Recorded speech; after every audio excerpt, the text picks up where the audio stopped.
pagi Bu Farisa. Iya, terima kasih atas waktunya. Mohon izin saya mau melaksanakan wawancara untuk kepentingan tesis yang judulnya Peran Kepala Sekolah sebagai Manajer dalam Peningkatan Kompetensi Guru melalui Transformasi Digital Sekolah menuju Smart School di SD Nasi Mas Parang. Bisa minta waktunya sebentar, Bapak? Ya, banyak waktu juga boleh. Baik, ini ada beberapa pertanyaan yang akan saya ajukan pada Bapak. Nanti bisa dibantu untuk menjawab ya, Pak. Untuk pertanyaan yang pertama, apakah ada pengaruh pada saat perekrutan murid pada waktu awal pandemi dengan sistem zonasi? Kan di tahun 2020-2021 itu perekrutan atau PPDB itu kan berubah menjadi zonasi. Apakah ada imbasnya juga di SD Nasima, Pak? Ya, kalau soal zonasi memang tidak ada pengaruhnya terkait dengan peserta didik yang ada di sekolah nasional dan di SD, tetapi imbasnya hanya pengurangan peserta didik berkurang. Yang kita biasanya bisa targetnya itu yang kita sampai targetnya yang kita tentukan ada target minimal dan maksimal, tetapi kita tidak mencapai target minimal. Jadi memang kurang dari 100, karena kalau sudah sampai 100 lebih maka itu sudah kita bisa membuat beberapa rombel. Tapi karena ini kurang dari akhirnya banyak kan ada kurang dari 100, jadi baru kali ini Nasima itu mendapatkan peserta didik kurang dari 100 selama pandemi itu. Berarti karena sistem zonasi itu malah menurun ya, Pak, efeknya ya? Ya, efek bukan ke zonasinya tetapi karena efek pandeminya itu. Efeknya pandemi ya, mungkin karena faktor ekonomi juga orang tua ya. menganggap bahwa dengan biaya gini dia maju mundur kaitannya mau sekolahkan, karena pandemi itu kan sudah sampai hampir bisa menghilangkan jumlah pekerjaan orang, kemudian usaha juga semakin banyak, apalagi di orang tua kita kan di Nasma itu kebanyakan ada para pengusaha seperti itu. Sebagian besar mau sudah kecil pengusaha dan tidak berani spekulatif, karena kalau usaha itu kan harus hati-hati dalam kita berinvestasi, apalagi untuk anak-anak. Mungkin seperti itu. Baik. Pak Teye menjadi kepala sekolah di Nasima sejak tahun berapa? Saya tahun 2020 2021 sampai sekarang. Ini kan backgroundnya SD Nasima kan sekolah Islam ya. Itu ada nggak keunikan tersendiri dibandingkan dengan sekolah lain? Ya, kalau secara keunikan kita punya keunikan sendiri, apalagi Nasima itu ada kepanjangannya, nasionalis agamais. Jadi kita sekolah nasional tetapi tidak pernah merupakan nilai keagamaan.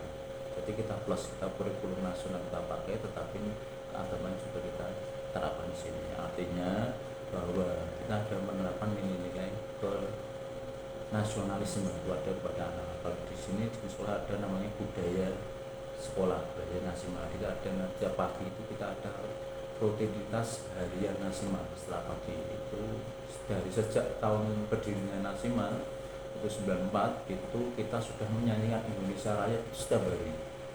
Pancasila itu diikrarkan setiap hari sebelum anak mau memasuki ruangan. Kita ada berbaris seperti itu, dan mujahadah, pembacaan hafalan surat, doa dan sebagainya sudah ada. Jadi tidak kaget kalau Nasima zaman dulu itu kan nasionalisme masih rendah. Cara sekalian bahas Pancasila tidak apa, Indonesia Raya tidak apa, Nasima itu anak kecil sudah mendarah daging di sekolah sini. Kemudian ada beberapa kegiatan yang mana kegiatan-kegiatan ini kita aplikatifkan dalam sebuah pembelajaran juga. Jadi kalau bahasa teman-teman yang lainnya itu mengatakan kita dulu itu belum ada namanya kalau sekarang namanya P5 ya. Dan sebelumnya ada puncak tema, karena puncak tema itu kan tematik itulah. Kita sebenarnya sudah ada namanya itu puncak tema sebenarnya, puncak tema besar. Jadi setiap tahun kita satu semester ada puncak tema. Tema apa yang diusung, nanti ada pameran, ada pementasan siapa itu. Ketika ada perbedaan ini kita ada nasional dengan P5, Nasma sudah tidak melaksanakan itu sejak dulu seperti itu. Kemudian kaitannya dengan juga pembelajaran, kita pembelajaran di Nasma itu kita menerapkan juga teknologi. Jadi di teknologi ini kita memfasilitasi anak-anak yang tidak bisa sekolah, artinya tidak sekolah ini bisa sakit, bisa izin karena ikuti keluarga orang tua bertugas di mana dengan waktu berapa hari atau mungkin ada sebulan dan sebagainya, kita memfasilitasi pembelajaran secara daring. Jadi kita ada blended habit learning.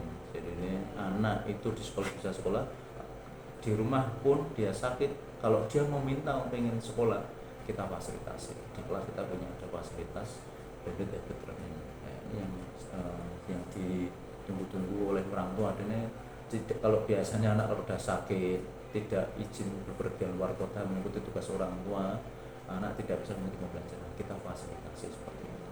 Ini alhamdulillah sangat berbeda dengan sekolah yang lain. Mungkin sekolah lain masih seperti itu ya, dari kita masih seperti itu. Itu ada bekasannya di situ. Kita ada budaya juga di pakaian, setiap hari itu kita di 1 bulan itu ada beberapa pakaian yang kita pakai berbeda. Ada di tanggal-tanggal tertentu. Tanggal 7 kita pakai baju nuansa merah putih. Kemudian tanggal 17 kita memakai sorjan. Kalau laki-laki sorjan lurik, kalau perempuan itu memakai kebaya. Ya, tanggal 22 kita memakai baju santri. Seperti itu. Ini ada kekasan. Dekasnya juga hari libur perayaan hari Islam kita termasuk, tidak libur, walaupun secara nasional itu menyatakan libur, kita termasuk. Kita liburnya ketika hari liburnya misalnya kayak non muslim ya, kita liburnya di situ. Itu ada keasan. Oh, gitu ya Pak. Berarti banyak keunikan yang ada di SD Nasima dibandingkan dengan SD lainnya ya. Baik, untuk selanjutnya Bapak, di sini kan pasti siswanya bermacam-macam ya Pak ya. Kalau menurut penjenengan karakteristik dari siswa SD Nasima itu seperti apa? Dari mulai orang tuanya mungkin atau lingkungan di rumahnya seperti apa gitu? Ya, kalau secara karakteristik dari pusat ini itu banyaknya anak-anak dari orang tua menengah ke atas. Jadi ini penghasilan menengah ke atas, banyak pengusaha, kemudian dari PNS, Polri, TNI, kemudian dari masyarakat sekitar juga. Jadi ada masyarakat sekitar ini di lingkungan Pusponjolo ini kita menerima juga anak-anak dengan fasilitas tertentu. Jadi di sekolahnya itu berbeda. Nah, ini kita menerima itu karena itu untuk biar masyarakat ini itu di sekitar Nasima bisa sebagian bisa masuk dengan ketentuan yang sudah disampaikan atau dilakukan. Kemudian anak-anak kita di Nasima kita juga menerima semua anak. Jadi semua anak kita terima dengan syarat memenuhi observasi. Kita kalau di sekolah nasional kita masuk kelas 1 itu kita hanya observasi, bukan ada tes. Jadi tidak ada tes membaca, menulis, berhitung, itu tidak ada. Sejak 94 itu tidak ada. Anak-anak itu dari TK kalau di SD itu kita masuk SD tidak pernah kita menerapkan itu untuk proses untuk pendaftaran dengan cara tes membaca, menulis dan berhitung. Tetapi kita observasi tentang motorik halus maupun motorik kasar, wawancara dan sebagainya. Dan kita wawancaranya juga tidak hanya anak saja, orang tua kita wawancara terkait dengan untuk menyamakan apakah hasil observasi guru A dengan anaknya dengan wawancara dengan guru orang tua dengan guru yang B ini nanti disinkronkan. Nah, apakah sama dengan itu? Nah, ini untuk meningkat apakah ada sinkronisasi antara anak dan orang tua ketika kita mandi seperti itu. Nanti kalau sudah ada ternyata kalau ada perbedaan beda apa yang disampaikan orang tua dengan hasil observasi anak, nah nanti kita konfrontir kepada orang tua, ternyata situasi ini kok berbeda ya. Nah, nanti kita mencari solusinya. Misalnya kadang orang tua tidak ingin mengatakan anaknya punya kelemahan tertentu, tetapi ketika kita observasi nanti kita panggil, kemudian kita sampaikan. Nah, ketika nanti kekurangan itu bisa ditutupi kepada orang tua, kita memberikan masukan. Ini anak ini bisa masuk SD dengan perkembangan ini lah. Misalnya ini nanti orang tua tolong kami dibantu untuk proses selanjutnya perbaikan karena ini ada kelainan A, kelainan B. Nah, ini maupun nanti kelainan ini bisa ditutup selama nanti masuk di Nasima. Misalnya kalau banyak rata-rata itu ada speed delay, kemudian ada indikasi itu autis seperti itu. Tapi kemudian motorik katanya masih kurang, nah kita observasi seperti itu. Jadi nanti orang tua membantu untuk psikologinya atau bagaimana, dan kita sekolah tetap mendampingi anak sampai belajar. Berarti lebih ke analisis diagnosis. Diagnosis ya, kalau sekarang namanya analisis diagnosis. Iya, Nah, betul, itu kan Pak. itu. Iya. Itu sudah dilaksanakan dari Iya. sebelum kurikulum merdeka Ketika ya. merdeka, betul. Baik. Nah juga ada tes psikologi, jadi tes anak kelas 1 psikologi. itu masuk itu langsung nanti ada setelah terdaftar itu, sebelum nanti mau masuk kelas 1 kita ada tes psikologi untuk anak tersebut. Nah nanti hasilnya itu kan diserahkan ke sekolah dan diserahkan oleh wali kelas. Hasilnya ini nanti kita sampaikan ke orang tua murid, oh anaknya ini ada kekurangan di sini, nah, kita perbaiki dengan tes psikologi. Walaupun mana sudah disampaikan dengan guru dan anak sinkronisasi, tapi untuk bukti sebagai pelengkap ya, ini yang menyatakan ini kalau psikologi itu kan suatu ilmu yang bisa memastikan anak itu punya kelebihan atau kekurangan di itu. Kita sampaikan juga ada tes psikologinya seperti itu. Yang lebih ahli. Ya. Baik, Pak. Untuk pertanyaan selanjutnya, ini ada hubungannya dengan yang saya teliti tentang transformasi digital sekolah menuju smart school. Itu apa rencana Bapak selaku kepala sekolah untuk meningkatkan mutu pendidikan Nasima menuju smart school? Program apa yang akan panjenengan jalankan biar Nasima itu menuju ke sekolah smart school? Ya, ini sebenarnya program Nasima itu sudah sejak lama. Ini salah satu program ketika saya itu ditunjuk sebagai calon kepala sekolah.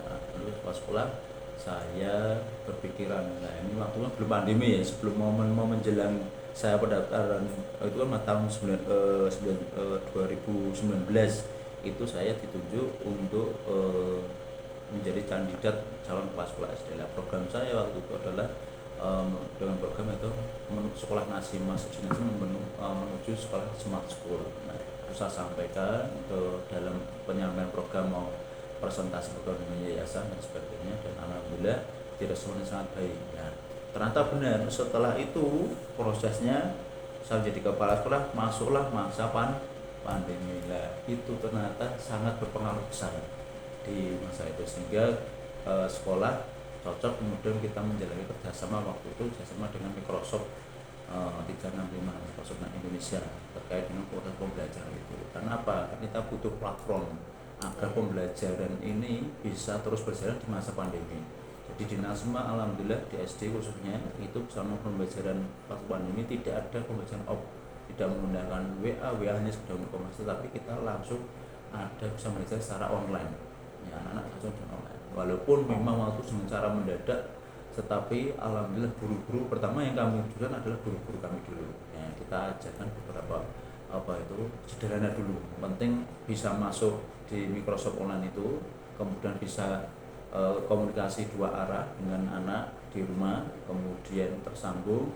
Nah, itu materi itu seperti itu. Dan ini program kemudian berlanjut sampai sekarang. Kemudian namanya blended habit learning yang kemarin ini saya sempat juga saya ikut lomba di ASER Indonesia itu tahun 2021 itu, alhamdulillah SD Nasima kemudian diwakili kepala sekolah dan satu guru SD Nasima kemarin saya yang kepala sekolah itu masuk 10 besar secara nasional dari kalau totalnya itu dari 2000 peserta waktu itu 2000 peserta. Kemudian guru saya yang mewakili Smart itu mendapat juara satu guru inspiratif ASER 2021. Itulah ini program-program ini terus program untuk Smart School itu berlanjutlah dengan adanya itu kita berlanjut terus. Nah, kita menerangkan bagaimana harus kita perbaiki dulu untuk program itu ke depan itu pembelajaran tidak hanya sekedar pembelajaran tatap muka di kelas, tetapi kita juga pembelajaran bisa online juga dengan anak-anak di rumah. Walaupun tadi saya sampaikan sakit pun, kemudian anak bertugas dengan orang sampai jauh pun kita fasilitasi, jadi bisa online bersama-sama. Tetapi guru ini juga kita program tentang pelatihan ke depan agar guru ini juga bisa terus berkembang, tidak hanya pelatihan media dalam pembuatan PPT, pembuatan video pembelajaran. Kita juga sebenarnya ada pembuatan video pembelajaran, pembuatan PPT bagaimana mengajar dengan model Canva. Kalau itu kita menggunakan Canva bagaimana menjadi menarik. Kemudian kita juga masih dulu juga mendesain desain grafis tentang membuat info-info itu, kemudian bagaimana editing video sendiri, seperti itu kita ajarkan kepada teman-teman guru semuanya. Jadi program inilah menuju agar pembelajaran ini semuanya bisa menuju ke smart school, jadi sekolah yang memang sudah tidak cuma, dan apalagi sekarang ini di kami untuk semua pembelajaran itu untuk asesmennya kita tidak pernah menggunakan kertas untuk kelas 4, 5, dan 6. Ya, kita sudah online semuanya. Jadi sudah tidak ada asesmen menggunakan kertas, paper. Dan untuk yang kelas 1, 2, 3 kita masih menggunakan paper karena memang kelas 1, 2, 3 ini dasar. Ya, perlu ada pintar nulis dulu, dan sebagainya. Kalis ini harus lancar dulu. Kalau ini nanti dalam kelas 4 mana kita sudah takutnya kalau masih tulisannya jelek, ya lo langsung kabelnya sudah terlalu megang laptop ini lah, suruh terus sudah. Walaupun ke depan memang kemungkinan besar ya harus menggunakan semuanya online itu, kertas sudah tidak kepakai, tetapi kita tidak seperti itu, kita mencoba untuk anak tetap memakai cara itu. Iya, itu programnya bagus sekali ya Pak ya, tadi langkahnya juga sudah dijabarkan.